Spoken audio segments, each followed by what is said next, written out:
Do you remember a time when leaving the house meant disappearing? No GPS dot on a map, no text me when you get there pings, just a quiet trust that you would return before the streetlights came on. If you were born between the late 70s and mid-80s, you grew up in a world that no longer exists, a world where the boundary between presence and absence was absolute. You aren't quite Gen X, shaped entirely in analog independence, but you aren't truly a millennial either, raised inside the architecture of the internet. You are a Xennial, you live in the seam, the tectonic rift between two civilizations, and living in a seam has a psychological cost. Identity usually forms from belonging to a place or a generation, but for you, that recognition is always slightly out of sync. You are too young for the hardened cynicism of Gen X, yet too analog for the native digital fluency of millennials. You learned something subtle and deep, how to adapt without fully identifying, and how to move between worlds without ever claiming either one as home. Back to a time before algorithms learned your preferences. Boredom was a daily landscape you had to cross on your own. There were long, empty afternoons, with nothing scheduled, nothing streaming, and nothing glowing in your hand. In modern psychology, this is known as the default mode network, a neural circuit that fires only when attention turns inward, when the mind is free to wander and recombine ideas. For a child of that era, boredom wasn't a failure of entertainment. It was the default state of being. From that emptiness, you learned to generate experience from pure imagination. You turned sticks into swords, sidewalks into racetracks, and empty rooms into entire universes. You built worlds. You also learned the art of waiting. Waiting for photos to be developed, waiting for a favorite song to come on the radio, or waiting for a friend to show up at a physical meeting spot at exactly 4 p.m. because once you left the house, you were unreachable. Waiting wasn't frustrating, it was normal. And in that waiting, a vital psychological muscle was formed. Delayed gratification, a quiet tolerance for uncertainty. Your social world was physical, immediate, and unscripted. Conflict happened face to face, skin to skin. Real presence, tone, posture, and silence carried weights that modern text has stripped away. You learned how to read a room before a thread. You learned how to repair friction instead of escaping discomfort. And then there was solitude. Not loneliness, but a simple condition of being alone with your thoughts. No notifications punctured the quiet. No infinite scroll replaced reflection. Your mind had space to echo. Your mind had space to echo. That childhood, now nearly extinct, left you with something rare. The capacity to tolerate stillness without panic. The ability to imagine without input, and to exist briefly unentertained and unobserved.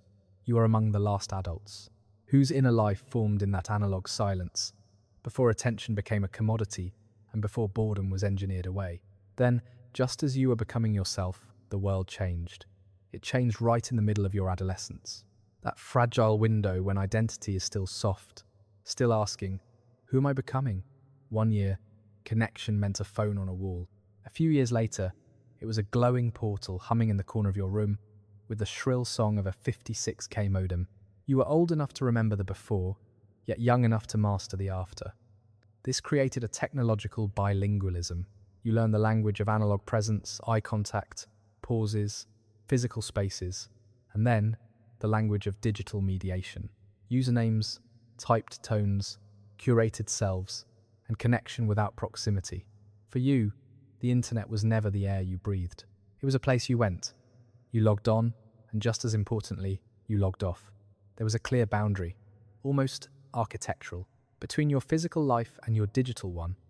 You remember building your first online identity, not as an extension of yourself, but as a version assembled, edited, and tried on. The early internet was less a mirror than a laboratory. But here is the quiet psychological shift. As your adulthood unfolded, that boundary dissolved. The place you visited became your environment. Work moved online, friendship moved online, memory moved online, and somewhere along the way, the log-off door disappeared. Even now, you carry the memory of when it existed, a time when connection had edges, when presence and absence were distinct. Growing up during the internet shift didn't just teach you new tools, it rewired your sense of where life happens. It left you with the strange awareness that reality itself once had an exit button. Identity usually grows from belonging to a generation or a shared story. But if you are a Xennial, that recognition often arrives slightly out of focus. You were told you were Gen X, yet you didn't quite share their detachment. Later, you were folded into millennials, yet you never felt like a native inhabitant of the digital world. So, you learn to translate rather than inhabit. Psychologically, this creates a subtle but persistent state, the in-between identity. You are not fragmented, you are a hybrid. You understand the pre-internet skepticism of older cohorts, but you also understand the fluid, networked self of younger ones. But recognition is not the same as belonging. Over time, this produces a quiet self-perception. I adapt everywhere, but I originate nowhere. It is why generational debates often feel strangely external to you. You watch boomer versus millennial wars from the sidelines. There is a psychological strength in this position, cognitive flexibility, empathy across difference, comfort with transition. But there is a cost. A softer anchor of identity, fewer cultural mirrors, and less reinforcement that your unique experience forms a coherent whole. Then came the timing of the world. Your childhood unfolded in the long, bright afterglow of the 1990s, a decade impossibly stable. The cultural story was simple. Study hard, go to college, and step into a future wider and safer than the past. You believed it because children are supposed to believe the world they inherit will hold. But at the threshold, the trajectory broke. The dot-com bubble burst as you were entering the workforce. Stability became provisional. Then came 9/11, striking at your launch. The psychological message was immediate. The world can change overnight, and safety is not guaranteed by progress.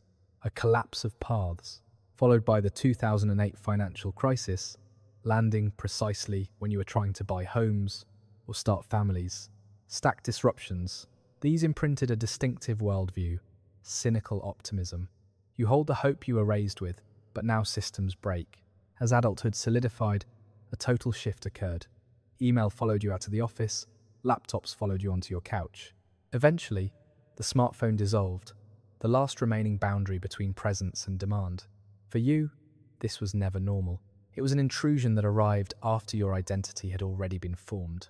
You remember when being unreachable was expected. If someone needed you, they waited. If you were gone, you were simply gone. No status, light glowing in the network. Now, your life lives inside an always-on field.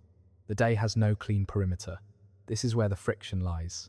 You adapted to constant connectivity, but you never internalized it as natural. Part of your nervous system still expects intervals. The offline stretch where attention can rest without vigilance. You carry a low-grade cognitive tension, the memory of boundaries. The offline stretch where attention can rest without vigilance. You carry a low-grade cognitive tension, the memory of boundaries. When you look at your children, you're looking at a childhood structurally different from your own. You remember bikes without tracking apps, afternoons without supervision, friendships negotiated face-to-face. But the children you are raising live inside the network from the start.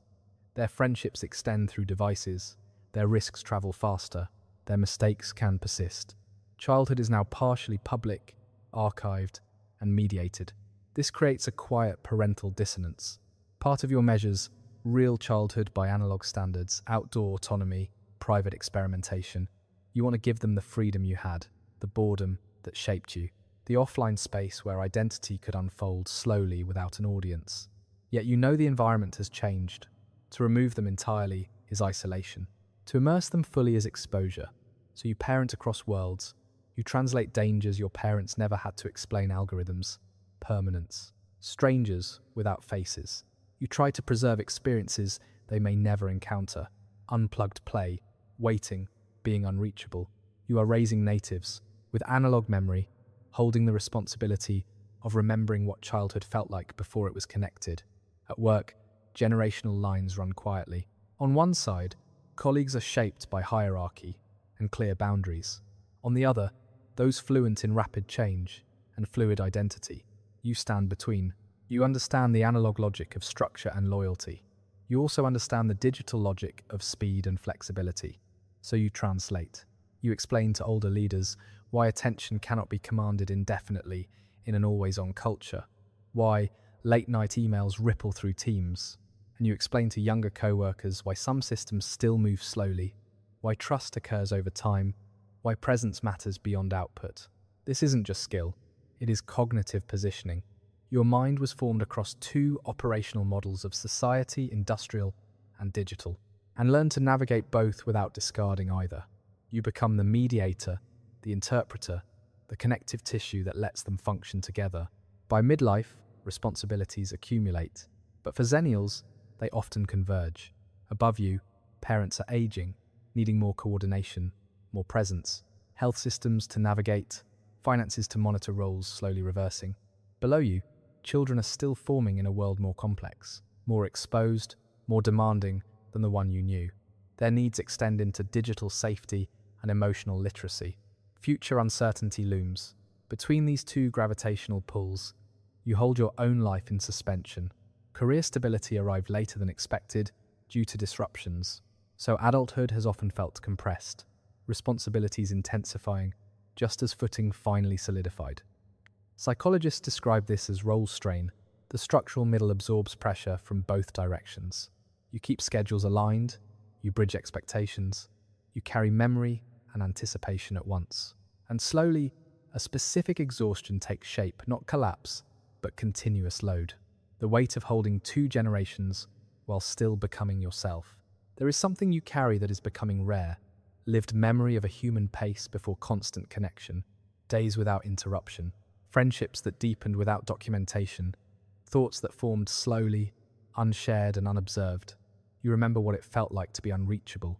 As the world moves further into presence, your memories are cultural evidence, evidence that attention once had margins and identity had privacy.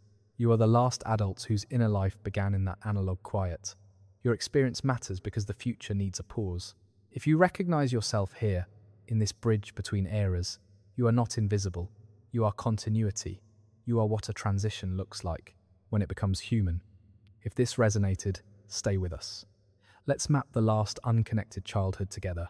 Thank you for reading.